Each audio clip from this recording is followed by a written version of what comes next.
अस्सलाम वालेकुम वरहमतुल्लाहि वबरकातुहू। कैसे आप सब? आप लोगों को आबाद रखे अपने घरों में, और अल्लाह ताला आपकी हर मुश्किलों को आसान करे, और अल्लाह आपको दुनिया और आखिरत की भलाई नसीब फरमाए। मैंने बहुत सारी वीडियो वॉइस ओवर में मैंने डाली थी, क्योंकि मेरे पास ऐसा कोई आइडिया नहीं था और ऐसे ऐप मुझे चलाने नहीं आते थे जिसमें मैं आपको एडिटिंग करके मेरी वीडियो डाल सकूं। मैं कोई बड़ी आलिमा नहीं हूँ, मगर कुरान मजीद को सीखने वाली एक छोटी सी जो है तालिब इल्म हूँ। और जो मेरे इल्म में है और मैंने जो सीखा है वो दूसरे को अगर मैं नहीं बताऊंगी तो आखिरत में अल्लाह ताला मुझसे पूछेंगे कि तुम्हें ये चीज़ मालूम थी तो तुमने ये दूसरों को क्यों नहीं बताया। तो मेरी वीडियो बनाने का मकसद ही यही है कि जो मैंने अल्लाह के कलाम को जाना और समझा वो दूसरों तक पहुंचाना। तो चलिए, मैं आप लोगों से एक बात शेयर करना चाहती हूँ कि आज सुबह में मैंने एक वीडियो देखी जिसमें कहा जा रहा था कि अगर आपने एक दुआ है जो आप इतनी दफ़ा पढ़ेंगे तो आपके घर में दौलत की बारिश होगी और आपके पास बहुत सारा जो है वो माल और दौलत आ जाएगी।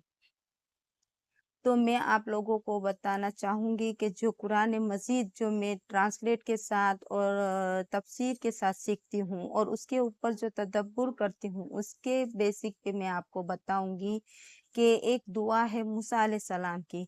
जो मूसा अलैहिस्सलाम जब अपने शहर में थे, मूसा अलैहिस्सलाम जब फिरौन के साथ में रहते थे और जब वो फिरौन के महल से बाहर निकल रहे थे, तो देखते हैं कि एक सिपाही है जो एक आदमी को मार रहा है। वो जैसे ही वो मूसा अलैहिस्सलाम को देखता है तो जोर के चिल्ला के कहता है कि मुझे बचाओ इनसे। और मूसा अलैहिस्सलाम को लगता है कि ये बेचारा मजलूम है, वो भाग के उसके पास जाते हैं और जैसे ही उस सिपाही को एक जोर से मुक्का मारते हैं, वो सिपाही जो है वो गिर जाता है और जैसे ही वो गिरता है और वही उसकी मौत हो जाती है।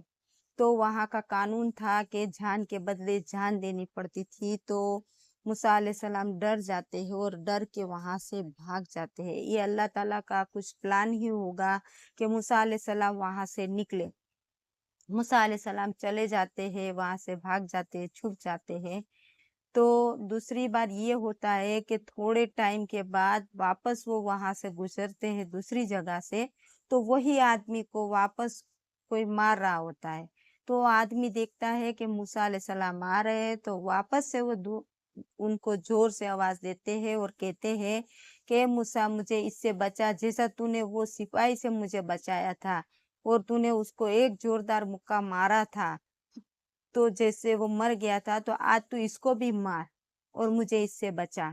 तो सब पब्लिक जो रहती है वहां पे उसको ये मालूम पड़ जाता है कि अच्छा, तो वो सिपाही जो जिसको मारा था वो ये मूसा ने ही मारा था।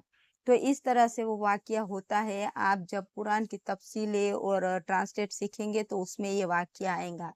तो मूसा अलैहिस्सलाम जो है बेचारे देखते रह जाते हैं और वहां जाके वो जाते तो है पास में, क्योंकि उसने पुकारा है मदद के लिए, तो मदद के लिए जाना पड़ता भी है किसी की भी।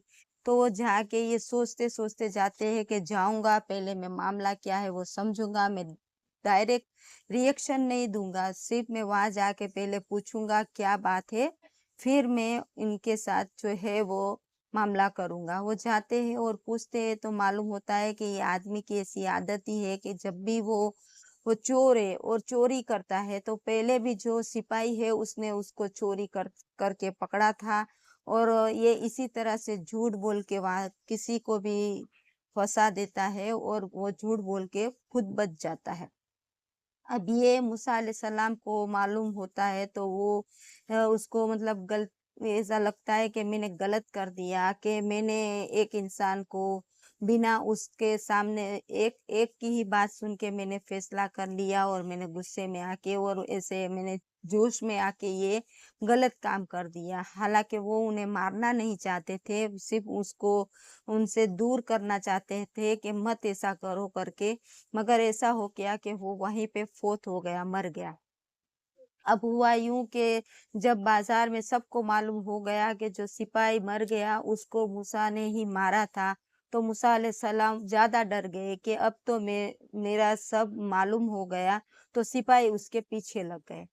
सिपाही जैसे उनके पीछे लगते हैं तो वो वहां से भाग के शहराओं में भाग जाते हैं। भागते भागते आपको मालूम है कि मूसा अलैहिस्सलाम एक जो है गांव तक पहुंच जाते हैं। उनकी हालत इतनी खराब हो जाती है कि खाए पिए बिना वो बेतहाशा चलते रहते हैं और वो वहां बेहोश हो जाते हैं।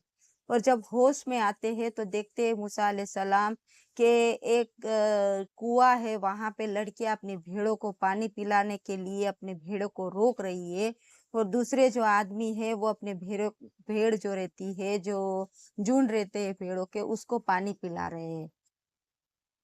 वो ये मंजर देखते हैं और वो जाके वहां पूछते हैं कि तुम क्यों रोक रही हो अपनी भेड़ों को, उसको पीने दो पानी। तो उन्होंने कहा कि हमारे घर में कोई ऐसा मर्द नहीं है, हमारे घर में जो है मेरे अब्बा है, वो जो है वो ज़ईफ है, वो इनका मुकाबला नहीं कर सकते और हमारे घर में और कोई बड़ा नहीं है। तो ये जो है मुझे हमें हम लोगों को ये इनका मुकाबला, हम भी औरतें हैं, नहीं कर सकती है। तो पहले इनकी भेड़ें पानी पिएंगी, फिर हमारी भेड़ें पानी पिएंगी। जब तक इसकी एक भी भेड़ पानी पीती है तब तक हमारी भेड़ों को पानी नहीं मिलेगा। तो मूसा अलैहिस्सलाम जाके उन लड़कों से मुकाबला करते हैं, मतलब उसको भगाते हैं और उसको मारते हैं ऐसा थोड़ा बहुत, और कहते हैं कि ऐसा नहीं ओ, कर सकते तुम। और पानी कुएं से निकाल के वो उन लड़कियों की जो है मदद करते हैं और उनको पानी पिलाते हैं। और वो लड़कियां जब देखती है कि उनकी भेड़ों ने सबसे पहले पानी पी लिया तो वो बहुत खुश हो जाती है और घर चली जाती है। और मूसा अलैहिस्सलाम जो है एक पेड़ के पास टेक लगा के बैठ जाते हैं और अल्लाह के सामने आसमान के ऊपर देख के अल्लाह ताला से दुआ करते हैं। वो दुआ ये है, रब्बी इन्नी लिमा अंज़लत इलैया मिन खैरिल फकीर, कि अल्लाह मैं हर नेकी करने के लिए फकीर हूँ। यानी एक नेक काम करने के लिए अल्लाह ताला अपनी मदद के लिए नहीं, या ऐसा नहीं कि कुछ मुझे मिले ये उम्मीद से नहीं, वो ये उम्मीद से कहते हैं कि अल्लाह तूने जो मुझसे एक नेक काम लिया, जो मैंने इन लड़कियों की मदद की है, उसके लिए जो तूने मुझसे ये काम लिया है उसकी शुक्रिया अदा करते हैं और कहते हैं कि अल्लाह मैं तो इन नेकियों करने का फकीर हूँ। तो हमें भी ये नियत रखनी चाहिए कि कुछ भी किसी के काम आ सके और किसी का काम बना सके या किसी की मुश्किल हल कर सके, इसके लिए हमें फकीर होना चाहिए। ना कि ये कि हम तस्बीह पढ़ पढ़ के अल्लाह से कहे कि अल्लाह अब तो मैंने इतने दिन वजीफे किए, यही तस्बीह का मैंने सुना है दूसरों से कि ये तस्बीह तुम इतनी दफा पढ़ लो तो तुम्हें ये मिल जाएगा, तुम इतनी दफा पढ़ लो तो तुम्हारे घर में दौलत की बारिश होने लगेगी। क्या करेंगे इसकी इतनी दौलत लेके? कहाँ जाएंगे हम? हमारी जिंदगी ही कितनी अल्लाह ताला ने दी है। हम इस दुनिया में मुख्तसर वक्त के लिए इस वक्त की कैद में हैं और यहाँ से हमें एक दिन अल्लाह के यहाँ वापस जाना है। और अल्लाह ताला हमें कुरान के अंदर पहली ही सूरे फातिहा के अंदर ही बता देते हैं कि मैं जो हूँ कयामत के दिन का मालिक हूँ।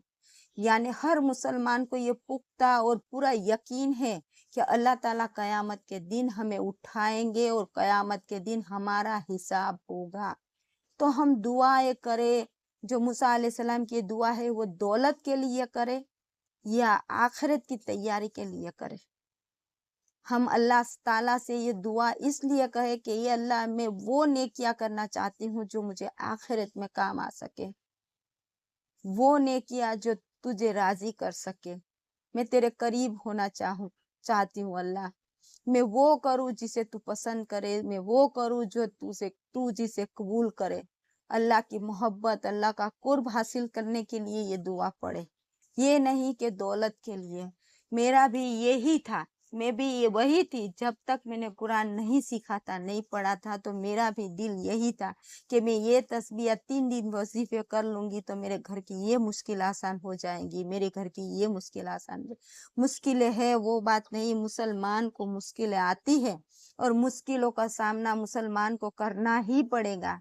अगर हम मुश्किलें हमारी जिंदगी में नहीं तो समझो कि हम अल्लाह से बहुत दूर है। अगर हम खुशी में पूरा दिन गुजार देते हैं और अल्लाह के लिए हमें एक थोड़ा सा भी वक्त नहीं निकालते, तो समझ लीजिए कि आपकी जिंदगी सही ट्रैक पे नहीं है। अगर आपके घर में थोड़ी बहुत मुश्किलें हैं और आप अगर जिंदगी में दूसरों की मुश्किलें हल करने निकलेंगे, तो इंशाअल्लाह ताला आपकी मुश्किलें खुद ब खुद हल हो जाएंगी। अल्लाह ताला ने इंसान को बनाया ही इसलिए है, हमें दिमाग इसीलिए दिया अल्लाह ताला ने कि हम सोचें। अगर मेरी आपको ये बात सही लगी, तो आप भी इस पे अमल करें और दूसरों को भी कहे। और मेरी वीडियो में अगर कोई भूल और कोई गलती है, तो आपके लिए मैं माफ़ी मांगती हूँ। और आप इंशाअल्लाह अल्लाह से अच्छी उम्मीद करें, अल्लाह आपकी तमाम ज़रूरत को पूरी करेगा और अल्लाह हर एक की मुश्किलों को आसान फरमाएगा। मेरी वीडियो के लिए और देखने और सुनने के लिए जज़ाकल्लाहु खैर। अल्लाह हाफिज़। अस्सलामु अलैकुम।